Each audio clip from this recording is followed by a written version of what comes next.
Kubu Bobi Nasution bantah tuduhan Edi Hasan, pelanggaran TSM hanya bisa dilakukan petahana. Kubu Bobi Nasution menyebut tudingan pasangan calon Edi Rahmayadi Hasan Basri soal pelanggaran TSM selama Pilgub Sumut tak benar. Kubu Bobi Nasution Surya membantah tudingan rival mereka Edi Rahmayadi Hasan Basri soal terjadinya dugaan pelanggaran secara TSM selama pemilihan Gubernur Sumut atau Pilgub Sumut pada 2024 lalu.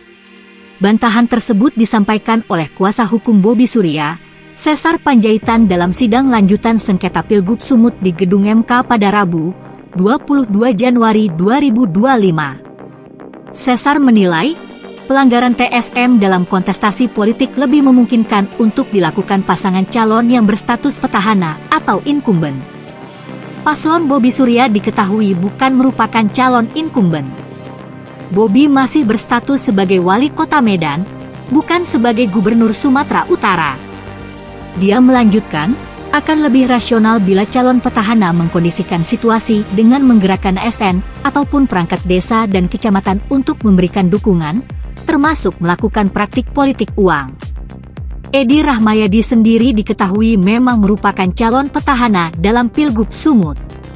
Sehingga pelanggaran yang bersifat TSM hanya dapat datang oleh seorang petahana atau incumbent. Incasu pemohon sendiri, kata Sesar di depan para hakim, Rabu, 22 Januari 2025. Selain itu, Sesar juga berpendapat dugaan pelanggaran yang dipermasalahkan oleh kubu Edi Hasan tidak memiliki korelasi dengan hasil perolehan suara Pilgub Sumut.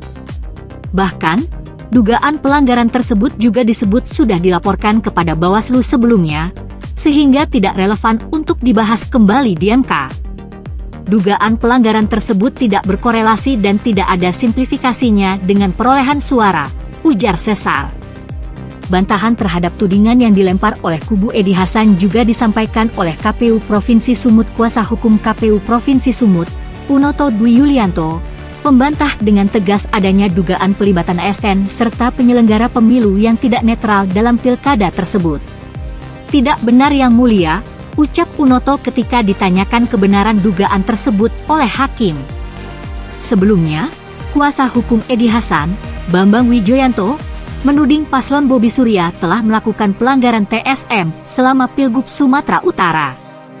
Dia menyebut bahwa ada cawe-cawe dan keterlibatan aparatur sipil negara untuk memenangkan menantu Presiden ke-7 Jokowi tersebut. Cawe-cawe itu, kata Bambang, kerap dilakukan oleh pejabat daerah, aparat keamanan, hingga penyelenggara pilkada. Menurut dia, keterlibatan aparatur negara itu diduga untuk memenangkan pasangan calon Bobi Nasution Surya. Ada orkestrasi secara terstruktur, sistematis, dan masif yang melibatkan pejabat, kata Bambang. Bambang juga mengatakan ada kampanye terselubung yang dilakukan oleh PJ Gubernur Sumut Agus Fathoni dengan menggunakan dana APBD. Dia menilai bahwa tindakan itu telah melanggar asas jujur, adil, dan prinsip akuntabilitas.